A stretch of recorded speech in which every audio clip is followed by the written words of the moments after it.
سلامونه وخت مو په خیر د اجمل شاه فیسبوک باندې او یوټیوب چینل ته ښه راغلاست. ګلباز او نجیب ونه چلیده خو مجیب بیا خپله کارکردګي وکړه. وا محمد نبی بې ساره توپوهنه او توپ اچونه وکړه، جایزه یې هم واخیسته. شاهد افریدي د هندوستان په مقابل کې پاکستان لوبډله تر نیوکو لاندې راوسته. پلس اوریز لیگ کې افغان چټک توپ اچونکی نوین الحق کپټان وټاکل شو. نور جزئیات په همدې ویډیو کې وګورئ. یوټیوب چینل لایک او سبسکرایب کړئ. ګلباز او نجیب ونه چلیده خو مجیب بیا خپله کارکردګي وکړه. د ویسټ انډیز ګاربن لیگ ته نجیب الله زدران هم رسیدلی. هغه نن د خپلې لوبډلې لپاره چې مجیب هم ورسره دی یوازې 2 منډې وکړې.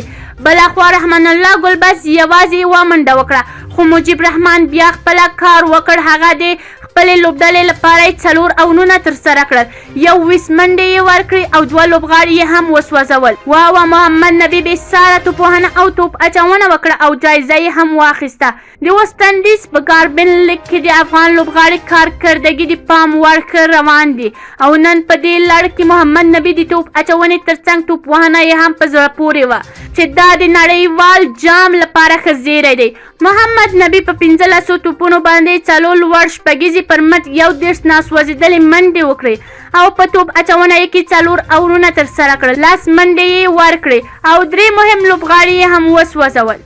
شاهد افریدي د هندوستان په مقابل کې پاکستان لوبډلې تر نیوکې لاندې راوسته. د پاکستان لوبډلې پخوانی تجربه لرونکي الراوندر شاهد افریدي د هندوستان په مقابل کې پر پاکستان لوبډلې نیوکې کړې دي. افریدي ویل دي مونږ په پاکستان لوبډله کې د هاردک پاندیا غوندې د لوبې ختمونکی لوبغاړی نه لرو. شاهد افریدي په پاکستان کې د سماعت تلویزیون خپرونې په برنامه کې ویلي دي چې اوس وخت کې مونږ د ټولو لوبډلو کې د هندوستان هاردک پاندیا غوندې تکړه الراوندر لوبغاړي نه لرو.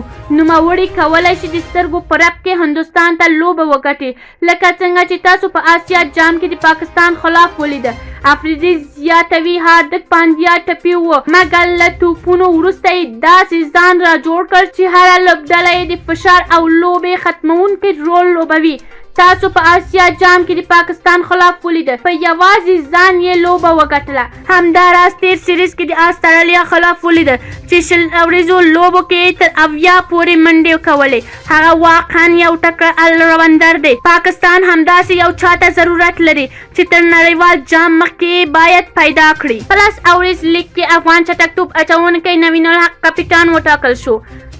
په دغه لیگ کې اوس تازه ابوظبي لوبډلې افغان چټک توپ اچونکی نوین الحق خپله د لوبډلې د لوبډلمشري په توګه ټاکلی دی. یاد دې وي چې 10 اوریز لیگ سیالۍ د روان کال نومبر میاشتې په 4مه نیټه پیل شي چې 10 ورځې به دوام وکړي چې ټولې لوبې به په ابوظبي په شیخ زاید لوبغاړي کې ترسره شي. که چیرې کوم نظر لرئ کومنټ کې شریک. یوټیوب چینل لایک او سبسکرایب کړئ.